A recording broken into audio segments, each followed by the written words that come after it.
శ్రీలంక ఇంత కూడా వెళ్ళాం, కాశీ ఎక్కడ ఎక్కడ ఎక్కడ రోజు తెల్లవారితే లేక వింటూనే ఉంటాం. ఇంత మందితో దెబ్బలాడుతున్నారు, కేసులు పెట్టించుకుంటారు. ఆయన ఎందుకోసం? ఆయన కావాలి ఒడుగుతుందా? ఆయన కావాలి ఇష్టం వస్తాయా? ఆయన కావాలి 10 ఎకరాలు భూమి కొనుక్కుంటారు. దీనివల్ల ఏమీ లేదు. వాళ్ళ మాట చుట్టూ దెబ్బలు ఉండడం మళ్ళీ మాట్లాడితే అయినా ఎందుకోసం చేస్తాం? జాతి బాగుపడాలి, మతం బాగుపడాలి, భారతదేశం ఉన్నతం కావాలి, చైతన్యవంతం కావాలి. ఎవరికి ఉంటుందండి? అటువంటి వ్యక్తి నిజంగా దాని మన మధ్యలో ఈ వేదిక ఆనంద కళాకేంద్రంలో ఇక్కడ మనకి వద్దులో వచ్చారంటే నిజంగా వారికి మనం అందరం కర్కాలంలో ఒక్కసారి నమస్కారం తెలియజేస్తున్నాం.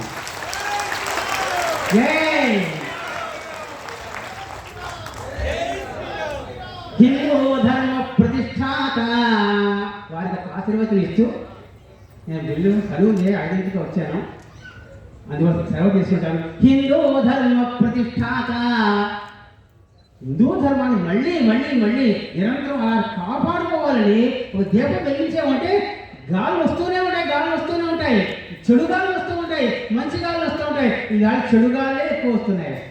మన వాళ్ళే విరోధులు అవుతున్నారు, మన ఇంట్లోనే శత్రువులు ఉంటారు. మళ్ళీ మాట్లాడితే ఇది మన ఇల్లు, అనేక మంది సోదరి భావంతో ఉండవలసిన వాళ్ళు, కానీ విరోధాలు చెడకొట్టే రకాలు.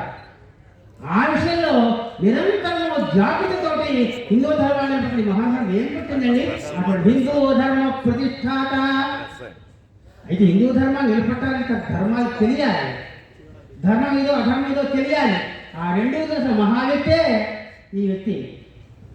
ధర్మాధర్మ విచక్షణ హిందూ ధర్మ ప్రతిష్టాత, ధర్మాధర్మ విచక్షణ. ఈ రెండు పోనీ ఈ రెండు ఉంటే సరిపోతుందా?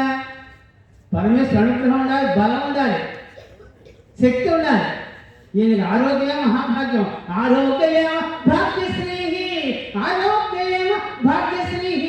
ఆయన ఆరోగ్యంగా ఉండాలి. జీవితాంతం ఇంత ఆరోగ్యంగా ఉండి ఇంతగానో పోరాడుతూ మన ధర్మాన్ని నిలబెడుతూ మనకి సపోర్ట్గా ఉంటే మనం వారికి అలా నిరంతరం ఇస్తూ ఉంటాం, మనం సపోర్ట్గా ఉంటాం చెబుతూ ఆరోగ్యమే మహాభాగ్యంగా ఉండి జియాత్ రాధా మనోహర, జియాత్ రాధా మనోహర. అటువంటి రాధా మనోహర్ దాస్ గారు హాయిగా మంచి ఆరోగ్యంతో ఆయుష్తోటి 10 మంది యొక్క సపోర్ట్ తోటి దేశాంతరాలు అలా తిరుగుతూ హిందూ ధర్మాన్ని నిలబెట్టండి. ఈ వెనకాల మేము ఉంటాం. ఎందుకంటే మా ముందుగా ఈ శక్తి లేదు, ఈ వెనకాల శక్తి మాకుంది. మేము కోరుకుంటాం. మీకు ఏ సందేహాలైనా హిందూ ధర్మంలో ఏ రహస్యం కావాలన్నా మేము చెప్పాలనుకున్నాం. మీకు చెప్పి ధైర్యం మీకుంది, మీకు చెప్పి వాక్ ఉంది, చెప్పి శౌర్యం మీకుంది. మాకు ఆ శౌర్యం లేదు. ఇంట్లో కొంచెం చదువుకుంటాం, పుణ్యం చదువుతాం తప్ప. కనుక మా అందరి ఆశీర్వచనాలు మీకు నిరంతరం ఎప్పుడు ఉంటాయి.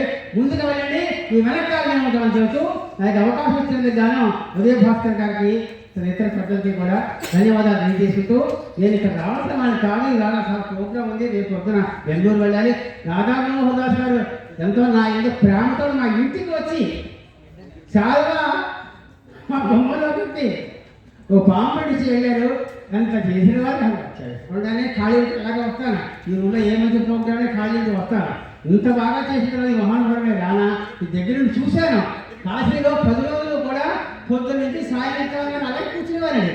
పొద్దున్న 7 గంటలు అలాగే రాత్రి 10 అయ్యింది. అప్పటిదాకా అన్ని కార్యక్రమాలు చూస్తూ ఉండేవారు.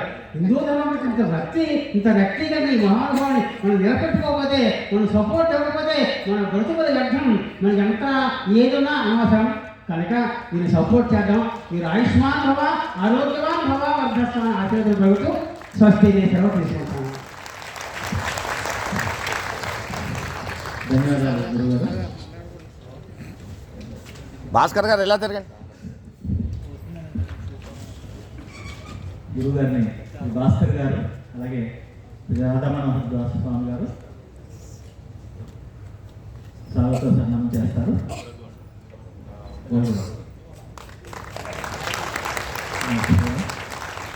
శ్రీ రంజన్ గుప్తా గారు దయచేసి వేదిక మీదకి రావాల్సిందిగా ప్రార్థిస్తున్నాం.